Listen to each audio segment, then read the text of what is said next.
حتیٰ اذا بلغ بین السدین، جبکہ یہ پہنچے ان دونوں دیواروں کے درمیان، وجد من دونہما قوما، تو انہوں نے پایا ان دونوں کے ورے ایسے لوگوں کو، لا یکادون یفقہون قولا، یہ لوگ بھی ایسے تھے غیر متمدن، کیونکہ بات سمجھتے نہیں تھے، یعنی زبان ایسی ہوگی کہ جو ان کی سمجھ میں نہیں آ رہی تھی، لیکن یہ کہ کسی نہ کسی ذریعے سے انہوں نے اپنا ایک مطلب، اپنی ایک عرضداشت پیش کی۔ قالوا یا ذا القرنین، انہوں نے کہا کہ اے ذو القرنین، ان یاجوج و ماجوج مفسدون فی الارض، یاجوج اور ماجوج جو قومیں ہیں یہ زمین میں بہت فساد مچانے والی ہیں۔ فہل نجعل لک خرجا، تو کیا ہم آپ کے لیے ایک سالانہ خراج مقرر کر دیں، الی ان تجعل بیننا و بینہم سدا، اس کے عوض کہ آپ ہمارے اور ان کے درمیان ایک سد تعمیر کر دیں، ایک دیوار حائل کر دیں کہ وہ ہم پر حملہ آور نہ ہو سکے، یعنی درے کو بند کر دیا جائے۔ یوں سمجھیے جس اصول پر کہ آج کل ڈیم بنتے ہیں، ڈیم پہاڑی سلسلہ یوں آ رہا ہے، پہاڑی سلسلہ یوں آ رہا ہے، دریا درمیان میں سے گزر رہا ہے، آپ نے اس گزرگاہ پر ایک دیوار کھڑی کر دی تو یہ گویا کہ ایک آرٹیفیشل لیک کریٹ ہو گئی، پانی یہاں جمع ہو رہا ہے۔ تو اگر پہاڑی سلسلے دو چل رہے ہوں، ان کے درمیان جو راستہ ہے اس کو اگر بند کر دیا جائے، ایک دیوار کھڑی کر دی جائے، اور اس دیوار کے مضبوط دیوار ہو، تو ظاہر بات ہے کہ پھر ادھر سے کوئی آ کر حملہ آور نہیں ہو سکتا، ان کے لیے ایک حفاظت کا سامان ہو جاتا ہے۔ یہاں یہ سمجھ لیجئے کہ یاجوج ماجوج سے کیا مراد ہے۔ حضرت یافس علیہ السلام، جو تین بیٹے تھے حضرت نوح علیہ السلام کے، سام، حام، یافس۔ سامی نسل کے بارے میں تو ہم نے بہت کچھ سمجھ لیا کہ حضرت ابراہیم بھی سامی نسل سے تھے، پھر قوم عاد بھی سام ہی کی نسل کی ایک شاخ تھی، قوم سمود بھی اسی کی شاخ تھی، یہ تمام جو ہے یہ تو سیمیٹک ریسز ہیں۔ حضرت یافس کی اولاد نے یہ سینٹرل ایشین ماؤنٹینز کا جو سلسلہ ہے اس کو کراس کیا اور شمال میں چلے گئے، اور شمال میں جا کر دائیں بائیں پھیل گئے، پھر یہ میدان ہے، ٹنڈرے کے میدان اور فلانے میدان اور بڑے بڑے کھلے میدان ہیں، تو گویا کہ ایشیا کو درمیان میں جو سلسلہ کوہ تقسیم کر دیتا ہے، ایک شمالی حصہ ہے، ایک اس کا اس کے جنوبی حصہ ہے، یہ شمالی میں چلے گئے اور جا کر پھر پھیلے۔ پھیلنے میں وہ مشرق کی طرف آئے تو چین اور ہند چینی تک یہ ساری قومیں جو ہیں یہ یلو ریسز، یہ انہی کی نسل سے ہیں، اور مغرب میں چلے تو روس، اور روس سے ہو کر روس کے ساتھ ملتا ہوا علاقہ ہے اسکینڈینیوین کنٹریز کے ساتھ، پھر وہاں سے وہ اتر کے، اور یورپ کے بھی جو یہ مغربی ممالک ہیں، اینگلو سیکسنز جو ہیں، یہ بھی در حقیقت اسی سے اسکینڈینیوین کنٹریز سے اترے ہوئے لوگ ہیں۔ تو یوں سمجھ لیجئے کہ ویسٹرن یورپ اور ایسٹرن یورپ کا بھی خاص طور پر شمالی علاقہ، اور پورا یہ روس کا علاقہ، اور پورا صحرائے گوبی، اور پورا چین، اور وہاں تک جو ہے ہند چینی تک، یہ یافس کی نسل ہے۔ یافس کے جن بیٹوں کے نام تورات میں آئے ہیں، کئی نام ہیں، وہ کوئی ایک دو نہیں، ان میں گوگ اینڈ میگوگ بھی ہے، توبال بھی ہے، موسک بھی ہے، موسک ایک شخص کا نام ہے، اور ماسکو ہو سکتا ہے کہ اسی نے آباد کیا ہو اور وہیں سے وہ نام بنا ہو۔ توبال اور بالٹک سی جو ہے اس ایریا کے اندر جو ہے، بالٹک سٹیٹس، توبال ان کے ایک بیٹے کا نام تھا، یہ تورات کے اندر نام دیے گئے ہیں۔ گوگ اینڈ میگوگ، جاجوج ماجوج، یہ بھی انہی کے بیٹوں کے۔ یہ تمام اقوام جو ہے یہ وحشی ہیں، اور یہ تاخت و تاراج کرنا، لوٹ مار کرنا، یہ ان کا طریقہ ہے، اور ان کا ہے ذکر جو یہاں پر ہو رہا ہے۔ یہ جو سیلاب آیا تھا، کولونیل سیلاب جو ہم پر آیا تھا، جس میں کہ یہ اینگلو سیکسنز تھے، یہ سب کے سب جو ہیں یہ اسی نارڈک ریسز سے ہیں، یہ بھی یاجوج اور ماجوج کی نسل ہیں۔ ایک سیلاب ان کا آ چکا ہے جو آیا تھا یورپ کے سے نکل کر، یہ کولونیل سیلاب آیا اور پوری دنیا کے اوپر چھا گیا تھا، ایشیا اور افریقہ کو انہوں نے فتح کیا، کولونائز کیا۔ اب اگرچہ ان کی وہ بساط ایک دفعہ تو لپیٹ دی گئی ہے، وہ واپس چلے گئے ہیں، انڈائریکٹلی ہم پر حکومت کر رہے ہیں، اب ان کے جو ملٹی نیشنلز ہیں ان کے ذریعے سے، یا بینکوں کے ذریعے سے، IMF کے ذریعے سے، ورلڈ بینک کے ذریعے سے انڈائریکٹ حکومت ہے جو نیو ورلڈ آرڈر ہے۔ لیکن یہ ہے کہ ابھی ایک اور جو سیلاب ان کا آنے والا ہے وہ آتا ہے احوال قیامت کے معاملات میں۔ آرمگڈون کے بعد جب حضرت مسیح علیہ السلام کا نزول ہو چکے گا اور یہودیوں کا خاتمہ ہو چکے گا، اور پھر یہ کہ تمام جو عیسائی ہیں وہ مسلمان ہو جائیں گے، عیسائیت ختم ہو جائے گی حضرت مسیح علیہ السلام کے آنے کے بعد، اور مسلمان اور عیسائی مل کر ایک ملت بن جائیں گے، سب مسلمان ہوں گے۔ اس کے بعد آخری سیلاب پھر آنا ہے جو اس کے خلاف، وہ احادیث میں آتا ہے، پھر وہ یاجوج اور ماجوج کا ہوگا۔ اور میرے نزدیک یہ یاجوج اور ماجوج جو ہیں وہ ایسٹرن علاقے سے آئیں گے، چائنا وغیرہ سے، ہند چینی سے۔ آرمگڈون جو ابھی ہونی ہے فوری طور پر بڑی جنگ، اس میں یہ لوگ جو ہے بیٹھے رہیں گے، یہ جنگ میں حصہ نہیں لیں گے۔ یہ مڈل ایسٹ میں جنگ ہوگی، یورپین پاور ساری ہوں گی، کرسچین پوری طاقتیں ہوں گی، اور ادھر جو ہے مسلمان ہوں گے، اور حضرت مہدی جو ظاہر ہوں گے، جو اللہ تعالیٰ ایک عنایت کرے گا مسلمانوں کو لیڈر عرب کے اندر، وہ پیدا ہوں گے، مجدد ہوں گے، اور ان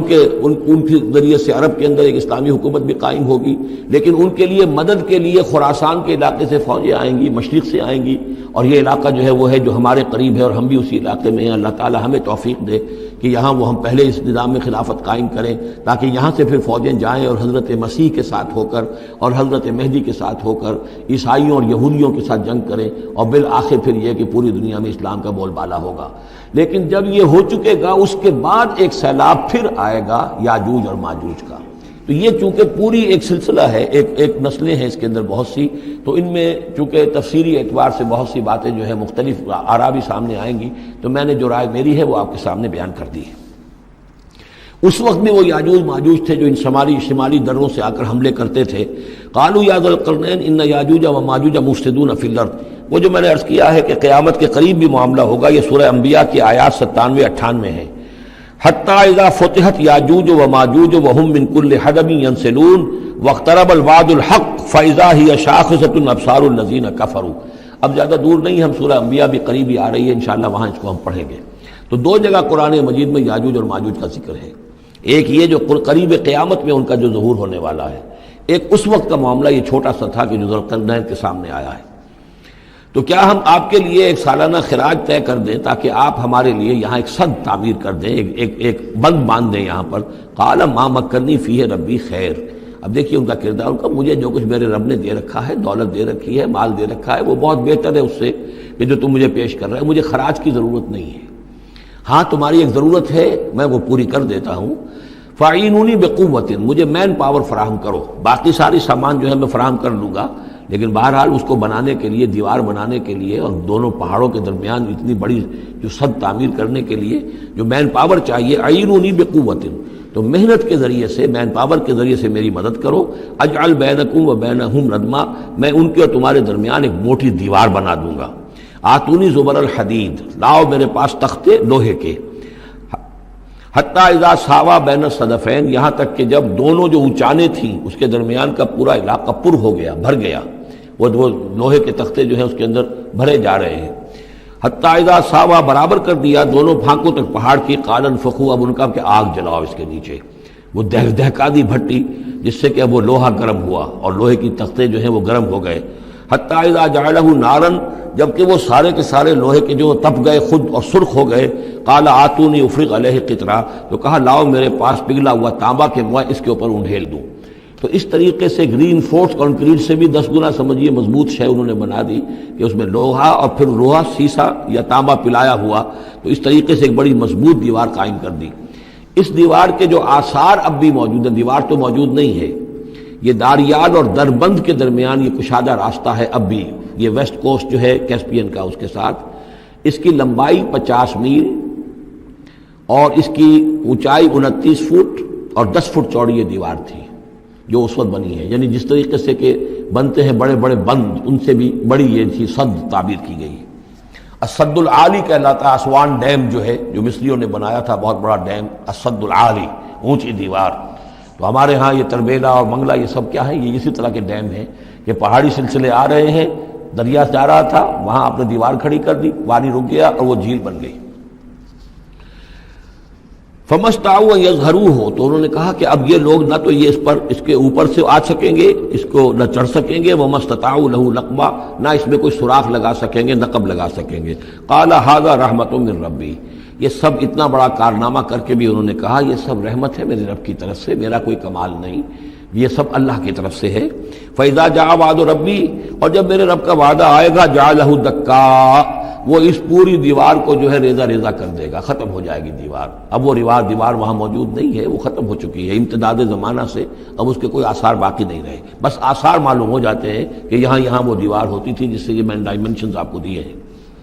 وَكَانَ وَعْدُ رَبِّي حَقًّا، اور میرے رب کا وعدہ جو ہے وہ حق ہے، سچ ہے، پورا ہو کر رہے گا۔ وَتَرَكْنَا بَعْضَهُمْ يَوْمَئِذٍ يَمُوجُ فِي بَعْضٍ، اب جب یہ وقت آئے گا اللہ تعالیٰ کا قیامت کا وقت، تو ہم چھوڑ دیں گے اس روز ان کو، یہ ایک دوسرے میں گتھم گتھا ہو جائیں گے۔ یہ جو کچھ ہونے والا ہے قرب قیامت سے پہلے، جس قسم کے لشکر آنے ہیں اور جیسی جنگیں ہونی ہیں، اور یہ جو یاجوج ماجوج جب آئیں گے تو آتا ہے احادیث کے اندر کہ پورے دریا اور پورے سمندر پی جائیں گے، ہر چیز کھا جائیں گے. اور یہ معلوم ہوتا ہے کہ یہ چینیوں کے ہاں تو خاص طور پر سانپ بچھو جو شے ہو، کتا بلی، ہر شے چٹ کر جاتے، کوئی شے نہیں چھوڑتے. اور میں سمجھتا ہوں کہ شاید آدم خور بھی ہو یہ کہ کسی وقت میں جب ان کو ضرورت پڑے تو آدمی کو بھی کھا جائیں، جو کتے کو، بلی کو، سانپ کو، بچھو کو، ہر چیز کو کھا جاتے.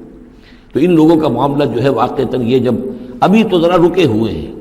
کنٹینڈ ہے ایک طرح سے، لیکن ایک وقت میں ان کا بند کھلے گا. اور چونکہ پھر یہ جو ہے تمام چاروں طرف ان کے پہاڑ ہیں، ہر پہاڑ کی اونچائی پر سے من کل حدب ینسلون نیچے اترتے ہوئے نظر آئیں گے. اور یہ نقشہ بعین ہی اسی طرح اخبارات میں آیا تھا جب 62 میں وار ہوئی ہے نیفا میں، جو ہندوستان کا مشرقی جو علاقہ تھا جہاں کے چین اور بھارت کی جنگ ہوئی ہے. تو اس کے الفاظ جو اخبارات میں آئے تھے، views after views of Chinese soldiers were coming down the slopes, لہروں کی طرح، موجوں کی طرح چلے آئے. ان کے تو اتنے آدمی ہیں، ان کا تو کہنا یہ ہے کہ تم سب کے سب ہلاک ہو جاؤ گے، ہمیں تم ہلاک نہیں کر سکتے، ہم تو چیونٹیوں کی طرح جو ہے بلوں کے اندر گھس جائیں گے. ایٹمک وارفیئر کے بعد تمہارا تہس نہس ہو جائے گا، ہمارا کچھ نہیں بگڑے گا، ہم پھر نکلیں گے اور پوری دنیا کو فتح کریں گے. وہ یہ کہتے ہیں. اور معلوم ہوتا ہے کہ واقعتاً آخری جو بھی اس دنیا کا اللہ تعالیٰ نے جو بھی ایک نظام سوچا ہوا ہے، اس میں جو قیامت سے پہلے کا سب سے بڑا واقعہ پھر یاجوج و ماجوج کا ظہور ہوگا. وہ لیکن یہ کہ اس کا یہ مطلب نہیں ہے کہ جو پہلے ہوا ہے وہ نہیں ہے. اس سے پہلے بھی یاجوج ماجوج اگر آج سے 2500 سال پہلے کا معاملہ بھی ہے تو آج سے چند سو سال پہلے کا بھی ہو سکتا تھا. یہ کسی یعنی ایک پورے یوں سمجھیے نسل کا نام ہے.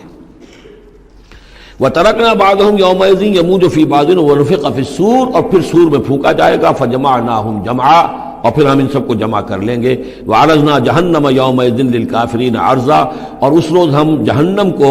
سامنے لے آئیں گے کافرین کے سامنے. یہ ہے تمہارا انجام، یہ ہے تمہارے لیے جو ہم نے تیار کیا ہے. الَّذِينَ كَانَتْ أَعْيُنُهُمْ فِي غِطَاءٍ عَنْ ذِكْرِي، وہ لوگ کہ جن کی نگاہیں ہمارے ذکر سے کوری ہو چکی تھیں، پردہ پڑا ہوا تھا ان پر، ہم یاد نہیں تھے، بس دنیا سامنے تھی. مسبب الاسباب کو بھول گئے تھے، اسباب پر سارا بھروسہ تھا. مادی اسباب و وسائل، مادی نعمتیں، مادی مال و اسباب، مادی چیزیں جو ہیں، یہی کی چمک دمک، یہی کی رونقیں، یہی کی شان اور شوکت، اسی کے پیچھے پڑے ہوئے تھے. وَكَانُوا لَا يَسْتَطِيعُونَ سَمْعًا، اور وہ سماعت سے بھی بہرہ مند نہیں رہے تھے، اب سن بھی نہیں سکتے تھے، حیوانوں کا سا سننا سنتے تھے.